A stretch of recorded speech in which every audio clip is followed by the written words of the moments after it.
আর কোরআনে বলা হয়েছে তিনি তোমাদের জন্য তোমাদের মধ্য থেকেই সৃষ্টি করেছেন, স্ত্রী সৃষ্টি করেছেন যাতে তোমরা তাদের নিকট প্রশান্তি পাও। সূরা আর-রুম 21 নং আয়াত।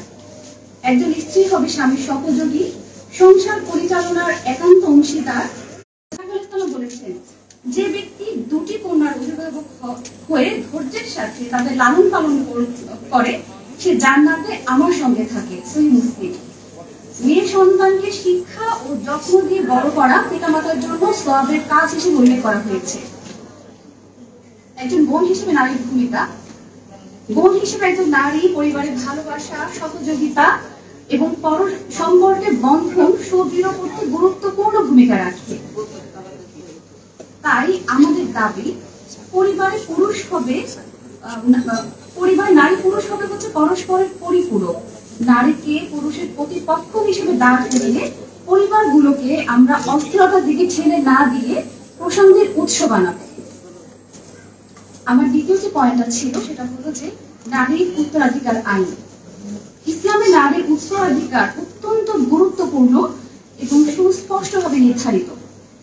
কোরআন এবং হাদিসের আলোকে নারী কিভাবে, কতটুকু, কোথায় উত্তরাধিকার পাবে তা নির্ধারিত। আমরা জানি যে একজন নারী যেই উৎস থেকে তার সম্পত্তির মালিক হতে পারে। একজন নারী মূলত 6টি উৎস থেকে সম্পত্তির মালিক হতে পারে। এর মধ্যে প্রথমত হচ্ছে দেনমোহর, দ্বিতীয়ত হচ্ছে পিতার সম্পত্তি, তৃতীয়ত হচ্ছে মাতার সম্পত্তি, চতুর্থ হচ্ছে স্বামীর সম্পত্তি, পঞ্চম পুত্রের সম্পত্তি, আর ষষ্ঠ হচ্ছে নিজের উপার্জিত সম্পদ। এটা উল্লেখযোগ্য, নিজের উপার্জিত সম্পদ স্বামী বা কাউকে দিতে নারী বাধ্য নয়। অর্থাৎ একজন কর্মজীবী নারী সে সম্পত্তির পূর্ণ অধিকারী। আরেকটা উল্লেখযোগ্য বিষয় হচ্ছে একজন মৃত ব্যক্তির সম্পত্তিতে 12টি অংশীদার থাকে। এর মধ্যে 4 জন হচ্ছে পুরুষ এবং 8 জনই হচ্ছে নারী।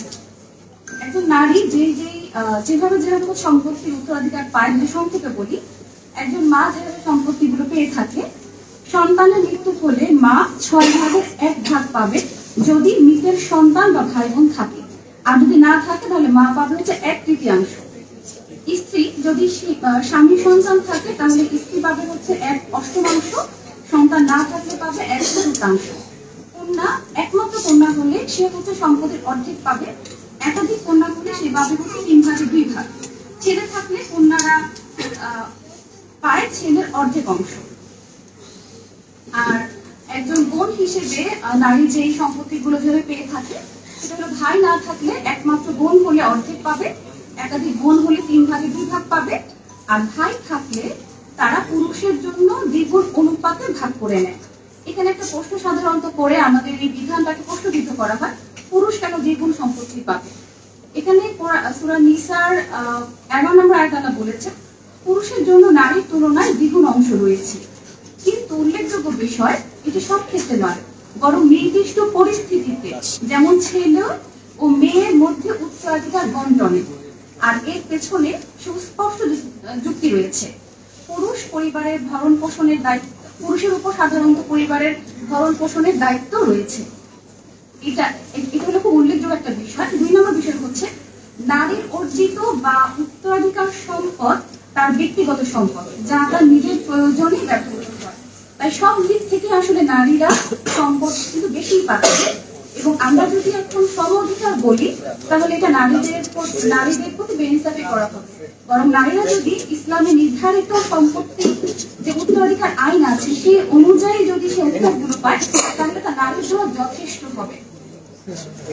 সবশেষে এটা বলতে চাই যে নারীর অর্থনৈতিক অধিকার প্রতিষ্ঠার জন্য নতুন কোনো নীতির প্রয়োজন নেই, বরং ইসলামে নারীর অধিকার সুস্পষ্ট। আমাদের চেষ্টা এবং আমাদের দাবি থাকবে এবং আমাদের চেষ্টা থাকা উচিত ইসলাম প্রদত্ত নারীর অধিকার সমূহ সম্পর্কে সবার মাঝে, বিশেষ করে নারীদের মাঝে সচেতনতা তৈরি করা এবং এই অধিকার প্রতিষ্ঠিত না হওয়া পর্যন্ত চেষ্টা চালিয়ে যাওয়া। সবাইকে ধন্যবাদ। আসসালামু আলাইকুম ওয়া রাহমাতুল্লাহ।